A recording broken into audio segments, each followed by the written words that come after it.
दुनिया आती है, शीश झुकाती है, साईं तेरे चरणों में बिगड़ी बन जाती है। ओम साईं राम। मैं सोनाली साईं आशीष चैनल में आप सभी का स्वागत करती हूँ। आज हम बात करेंगे बाबा की उस लीला के बारे में जो हमारी ज़िंदगी में बहुत महत्व रखती है, जिसे हम सभी ने महसूस किया है, उसे जिया है।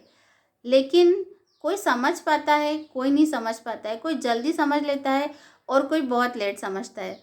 तो ज़रूरी नहीं है कि हमारे ऊपर कुछ एक्सपीरियंस हो उसके बाद ही समझे। हम किसी और के एक्सपीरियंस से भी समझ सकते हैं, क्योंकि मैंने तो ये चीज़ बहुत बाद में समझी। जब मुझे एक्सपीरियंस हुआ तब मुझे पता चला, है ना। तो आप अपने ऊपर एक्सपीरियंस होने का वेट मत कीजिए। अगर आपको पता चल गया है तो आप अभी से उस चीज़ को फॉलो ज़रूर कीजिए, ठीक है। और मैं 100% श्योर हूँ कि जो लोग ये वीडियो देख रहे हैं उनमें से 90% लोगों ने साईं सच्चरित्र ग्रंथ पढ़ा होगा, पढ़ा है आपने। और अगर आप उन 10% लोगों में से हैं जिन्होंने नहीं पढ़ा, तो प्लीज़ अपने आप को बाबा के आशीर्वाद से अभी तक आपने वंचित रखा है। आपने बहुत बड़ी चीज़ मिस कर दी है। अगर आप साईं को थोड़ा सा भी मानते हैं, अगर आपने एक बार भी उनका दर्शन किया है या आपके मन में ज़रा सा भी कुछ साईं के लिए है, तो प्लीज़ सच्चरित्र ग्रंथ का अध्ययन ज़रूर कीजिए। आपके पास है तो पढ़ सकते हैं, और नहीं है तो आप किसी से लेके या परचेस करके पढ़िए। लाइफ में बहुत बड़ी चीज़ आपने अभी तक मिस कर दी है, तो अब मौका है, आप ज़रूर पढ़िए। आप गूगल पे डाउनलोड भी कर सकते हैं PDF, और उससे भी पढ़ सकते हैं, ठीक है। तो सच्चरित्र अगर आपने पढ़ा है तो जो पहला अध्याय है उसमें बाबा की एक लीला का वर्णन किया है। वो लीला आप सभी जानते हैं, चक्की पीसना। यस, हाँ, पहले अध्याय में बाबा ने ये चक्की पीसने की लीला की है। जो हाथ से पहले के समय में चक्की पीसी जाती थी ना, जिसमें गेहूँ पीसते थे, चावल पीसते थे, वो। अब बाबा जब द्वारकामयी में थे और शिरडी में उन्होंने 60 सालों तक वास किया, तो उन्होंने लगभग रोज़ ही उस चक्की का उपयोग किया है, आटा पीसा है। तो इसका क्या अर्थ है? बाबा चक्की पीसने से क्या हमें बताना चाहते हैं? बाबा ने हमें ये बताया है कि चक्की के 2 पार्ट होते हैं, एक ऊपर का होता है और एक होता है नीचे का।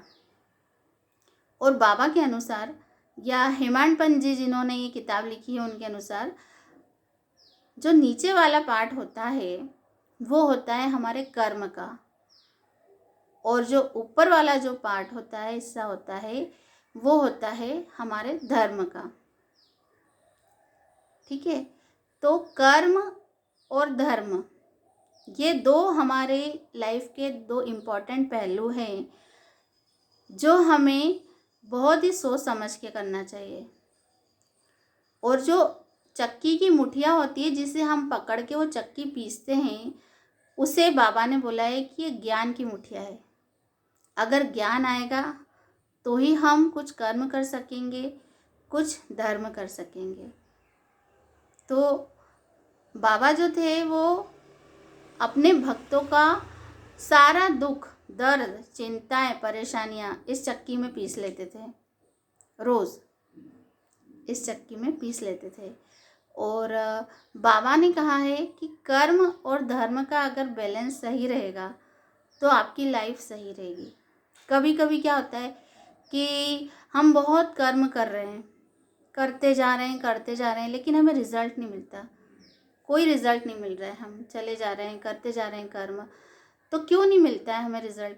क्योंकि कर्म और धर्म का जो बैलेंस है वो हमारी लाइफ में बराबर नहीं है। हम कर्म तो कर रहे हैं, लेकिन हम धर्म के लिए क्या कर रहे हैं, या हम अच्छे काम क्या कर रहे हैं? शायद कुछ लोग करते भी हों, लेकिन उसका भी एक अपना तरीका होता है। जैसे ये नहीं कहती हूँ मैं कि आप बहुत धर्म ही धर्म करो। बाबा कहते हैं आप कर्म और धर्म दोनों में बैलेंस ही रखो।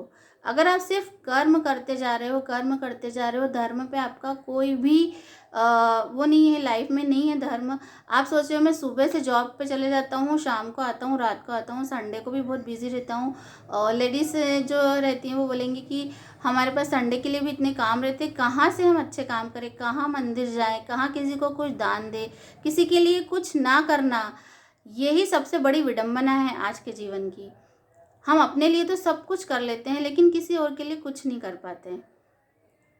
इसके लिए ज़रूरी नहीं है कि हमारे पास बहुत टाइम हो, थोड़े से समय का इन्वेस्ट करके भी हम कर सकते हैं। तो कर्म और धर्म जब हमारे लाइफ में बैलेंस रहता है, तभी हम एक अच्छा जीवन जी सकते हैं। बाबा जो हैं वो हमारे जीवन के 80% दुख जो है वो कम कर देते हैं, अपनी चक्की में पीस लेते हैं।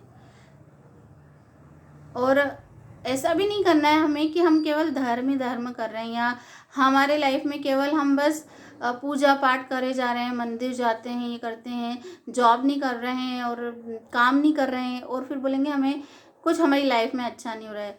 तो हमें कोई भी एक चीज़ पे फोकस नहीं करना है, कर्म भी करना है और नेक काम भी करना है। दोनों का बैलेंस बराबर होगा, तभी हमारे जीवन की गाड़ी अच्छी चलेगी और उसमें जो हम सफलता चाहते हैं, जो समृद्धि चाहते हैं, वो मिलेगी। तो जब तक आप अपनी जॉब भी कीजिए, जो भी आप करते हैं आपका कर्म वो आप ज़रूर कीजिए, उसके साथ साथ आप भगवान को मानिए, आप मंदिर जाइए, आप किसी को दान दीजिए, कुछ दान धर्म कीजिए। ज़्यादा नहीं कर सकते हैं, अपनी इनकम का 10% नहीं कर सकते तो 5% कीजिए, कुछ दीजिए, लोगों को कुछ दीजिए। सबसे बड़ा धर्म है खाना खिलाना, भूखों का पेट भरना। तो कुछ अगर आप करना चाहते हैं लाइफ में तो खाना खिलाइए लोगों को, जो भूखे लोग हैं, जो अपाहिज लोग हैं, जो अच्छा खाना खाने के लिए तरस रहे हैं, उन्हें दीजिए। और जब हमारी लाइफ में कर्म और अच्छे काम धर्म का बैलेंस हो जाता है, तो हमारी लाइफ को एक अच्छी प्रोग्रेस मिलती है। जैसे हम कहें कि कुछ लोग जो रहते हैं, जैसे आप मज़दूरों को लीजिए, जो दिन भर एक किसान नहीं सॉरी कोई भी अगर मज़दूर है, वो दिन भर मजदूरी करते रहता है। अब उसके पास ना तो टाइम है कि वो मंदिर जाए या कुछ अच्छे काम करे, या वो चाहता भी नहीं, वो चाहता है कि मेरे पास आज इतना पैसा आया है, उससे मेरा ही गुजारा चल जाएगा तो ठीक है। तो उसके पास उतना ही आ सकता है जितना वो खुद का मतलब अपना गुजारा कर सके। लेकिन अगर वो किसी को उसमें से थोड़ा देना चालू करेगा, तो भगवान भी उसे और लायक बनाएंगे कि चलो आज तुमने अगर 2 रुपये किसी को दिए हैं, तो कल तुम 4 रुपये देने के लायक हो जाओगे, परसों तुम 10 रुपये देने के लायक हो जाओगे। पर हमें शुरुआत तो करनी पड़ेगी। अगर हम शुरुआत ही ना करें तो भगवान भी फिर क्या, लक्ष्मी उन्हीं को मिलती है जो उसे बांटते हैं। और बाबा तो कहते हैं मैं मांगने वालों को नहीं देता हूँ, मैं उन्हें देता हूँ जो दूसरों को देते हैं। बाबा खुशियाँ, हाँ, जो दूसरों को खुशियाँ देगा उसे बाबा खुशी देते हैं। चाहे वो खुशी हो, चाहे धन हो, चाहे मदद हो, जो दूसरों के लिए करेगा वो मैं उसके लिए करूँगा, ऐसा है बाबा का। तो लक्ष्मी केवल मेहनत करने से नहीं, पुण्य से भी मिलती है। आप जो भी आपके पास है उसमें से आप दान देना शुरू कीजिए, आप एक स्टेप लीजिए। मैं ये नहीं कह रही हूँ कि आप बहुत बड़े तौर पे अन्नदान करो और भंडारे करो, नहीं। आप 2 लोगों को खिलाइए, अगली बार बाबा आपको 4 लोगों को खिलाने की हैसियत देंगे। यकीन मानिए, देने से ही बढ़ता है। भगवान को मानिए, ध्यान कीजिए, सच्चरित्र पढ़िए। जब आप मेहनत भी करेंगे और जब आप परमात्मा में विश्वास रख के उसके द्वारा बताए मार्ग पे चलेंगे, तो आपका जीवन बहुत सुंदर होने वाला है। और ये मेरा खुद का एक्सपीरियंस है, जो मैं ये आपको बात बता रही हूँ, मैंने बहुत सालों तक एक्सपीरियंस किए। मैं भी इस चीज़ से बहुत गुजर चुकी हूँ कि मेरे पास पैसा नहीं है, और जितना मुझे आ रहा है वो मेरे ही गुजारे के लिए काफ़ी नहीं पड़ता है, तो मैं कहाँ से दूँ दूसरों को। लेकिन बहुत सालों तक मैंने ऐसा करा है कि अपना ही नहीं हो पा रहा है, उसमें अपना ही नहीं हो पा रहा है। लेकिन जब मैंने देना शुरू किया तो बाबा ने इतना दिया कि मैं आपको बता नहीं सकती।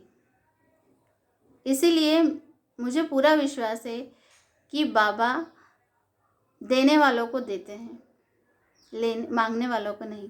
तो आप भी बाबा से यही प्रार्थना कीजिए कि बाबा मुझे इतना सक्षम बनाओ कि मैं किसी को कुछ दे पाऊँ। इतनी अच्छी आपने ज़िंदगी दी है तो मैं किसी के लिए कुछ कर पाऊँ। अपने लिए तो हम सभी जीते हैं। तो आपको ये मेरा वीडियो कैसे लगा? मैंने सिर्फ ये बताने की कोशिश की है कि आज जो ज़िंदगी हम जी रहे हैं केवल अपने लिए, अपने लिए, अपने लिए, और वो भी अपने को अपना ही नहीं हो पाता है। तो मैं जिस चीज़ से गुज़री हूँ मैंने सोचा कि आपको बता दूँ ताकि बाबा की रहमत आप ही देख ले, क्योंकि मेरे बाबा तो ऐसे ही हैं। आप आज 10 रुपये दोगे किसी को तो आपको अगली औकात 20 रुपये देने की देगा वो। तो अच्छे काम कीजिए और अच्छा जीवन दीजिए। साईं राम को मानिए, साईं की मानिए। ओम साई राम।